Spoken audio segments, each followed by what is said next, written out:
Hey folks, Kevin here. Well, it's October 25th, 2022.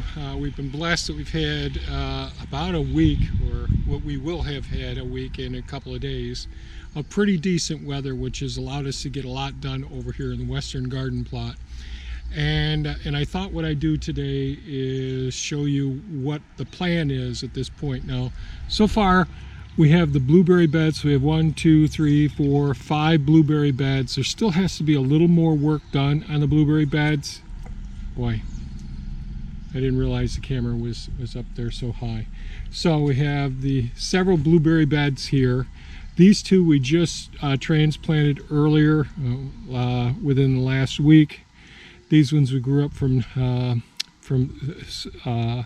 softwood cuttings. And then we did all of the fencing around here. We're real happy with the way that the fencing has come out.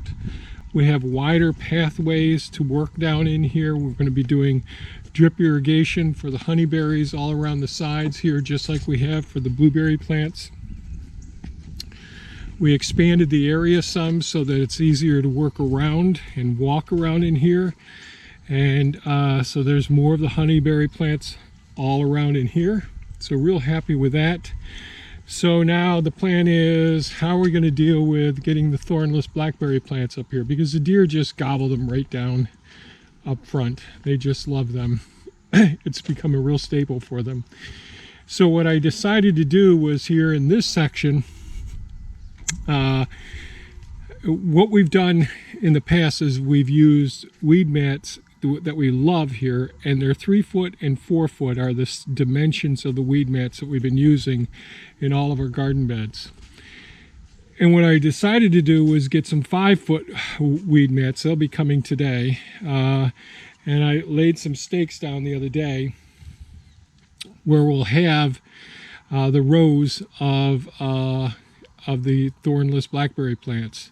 So where these posts are, like this one right here, there'll be a T-post, and we'll still use the electric fencing without being electrified to do the support for these. So this weed mat will extend right out and go just underneath the edge of this. So I got one more section of fencing that I've got to modify some. So we will have the weed mat just stick out a few inches underneath this chain link here. And the row spacing is much closer, and our plant spacing will be much closer than anybody recommends. But by having these 5 foot apart, that'll give us enough room to work in between them and prune them back pretty heavily. But that way I can get 1, 2, 3 full rows, a shorter row, and a super short row right over here. So we can get like 5 rows in here. I think around 25 thornless blackberry plants in here will be more than enough for all our needs each year. And and this will be able to keep them protected from the white-tailed deer. So that's the plan. 5 foot row spacing, that's really tight, because you really have to be you got to stay on top of thornless blackberry plants, because they're so flexible that they will just, and they grow so long that they just extend over into the next row and all. So I've got to stay on top of pruning them and supporting them to make things work. And we won't have as many new canes, so each season prima canes will come up. That's the first season's growth. Those overwinter and turn into the floral canes, which really produce the abundance of the berries. The prima cane does produce some berries, but the vast majority of the berries that we're going to want come from the floral canes, which is the second season after they've overwintered. Then you prune those canes out, and we'll probably just restrict to the most of 3 to 4 canes, 2 to 4 canes each year with each plant, because we're going to have them so close to each other. So one of the things I'm going to do today is come up here. All these T-posts have got to come out.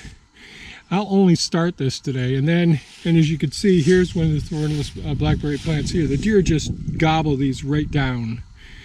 So the other day, Thea came up and removed all of the wire that supported these. So I'm going to use Elon here, and I'm going to use my brush scrubber.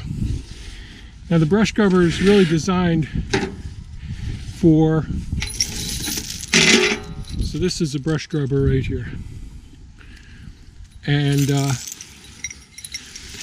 it's knobby, 3 knobby chains, just like tire chains, with little half stubs on them that allow this to wrap around items like bushes. Like if I wanted to pull out a blackberry bush, I could wrap it around the base and just yank it right out of the ground. Small trees it works with as well. But it also works great with pulling out T-posts because this is real hard ground up in here. So what I'm going to do today is use my brush scrubber to pull some of these T-posts out, because I'm going to use them down and back. And I'll tease out some of these thornless blackberry plants as well. Then we'll have to remove all of the grasses and all of that like we've had before. And so we'll select some of these to go into the western garden plot. So that's a plan. It's going to take me a couple days because I got some other jobs I'm working on, and I'm still recovering from overdoing it the last week or so. So I better get started before I go on too much longer here.